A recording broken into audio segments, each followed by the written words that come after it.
Brought to you by Penguin.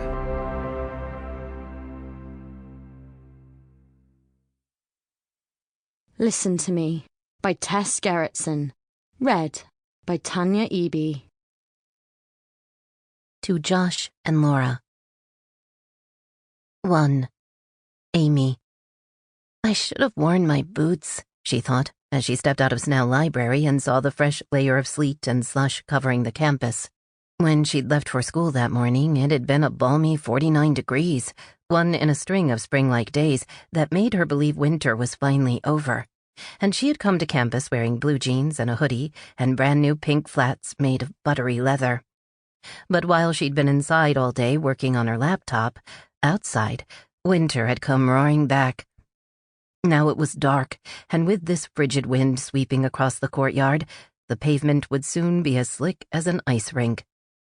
With a sigh, she zipped up her hoodie and hauled her backpack, heavy with books and her laptop, onto her shoulders. There's no way around it. Here we go. Gingerly, she descended the library stairs and landed ankle-deep in slush. Her feet now wet and stinging, she forged ahead down the path between Hayden Hall and Blackman Auditorium. Well, these new shoes were ruined. Stupid, stupid. That's what she got for not checking the forecast this morning. For forgetting that March in Boston could break a girl's heart. She reached Eli Hall and suddenly stopped, turned. Were those footsteps she'd heard behind her? For a moment she stared at the alley that cut between the two buildings, but all she saw was the deserted walkway glistening beneath the lamplight. Darkness and bad weather had emptied out the campus, and she heard no footsteps now, just the rattle of falling sleet and the distant whish of cars traveling down Huntington Avenue. She hugged her hoodie tighter and kept walking. The campus quadrangle was slick and gleaming with a crust of ice, and her sadly inadequate shoes crunched through the rime into puddles, splashing her jeans with ice water. She could no longer feel her toes. This was all Prof. Hawthorne's fault. He was the reason she'd spent all day in the library, the reason she wasn't at home right now, eating dinner with her parents.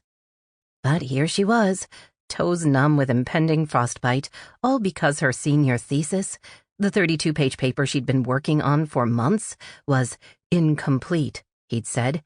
Inadequate, he'd said, because she hadn't addressed the pivotal event in Artemisia Gentileschi's life. The life-changing trauma that imbued her paintings with such violent and visceral power. Being raped. As if women were formless lumps of clay, needing to be pummeled and abused to be shaped into something greater. As if what Artemisia needed to become an artist was a good old-fashioned sexual assault. She felt more and more angry about Hawthorne's comments as she walked across the quad, splashing through slush.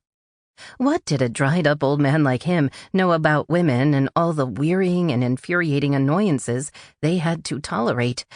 All the helpful advice foisted on them by men with their "I know better" voices.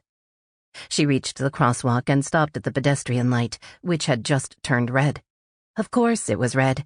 Nothing today had gone her way. Cars rolled past, tires spraying up water. Sleet clattered on her backpack, and she thought about her laptop and whether it was getting wet, and she'd lose all the work she'd put in this afternoon. Yes, that would perfectly cap off her day. It's what she deserved for not checking the forecast, for not bringing an umbrella, for wearing these stupid shoes. The light was still red. Was it broken? Should she ignore it and just make a dash across the street?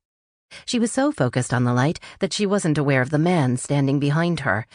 Then something about him caught her attention. Perhaps it was the rustle of his nylon jacket, or the odor of alcohol drifting on his breath. All at once, she knew someone was there, and she turned to look at him. He was so bundled up against the cold, with a scarf wrapped up to his chin and a wool cap pulled down to his eyebrows, that all she could really see of his face were his eyes. He didn't avoid her gaze, but looked straight back at her with a stare so piercing that she felt violated, as if that stare was vacuuming out her deepest secrets. He made no move toward her, but his gaze was enough to make her uneasy. She glanced across Huntington Ave. Sample complete. Ready to continue?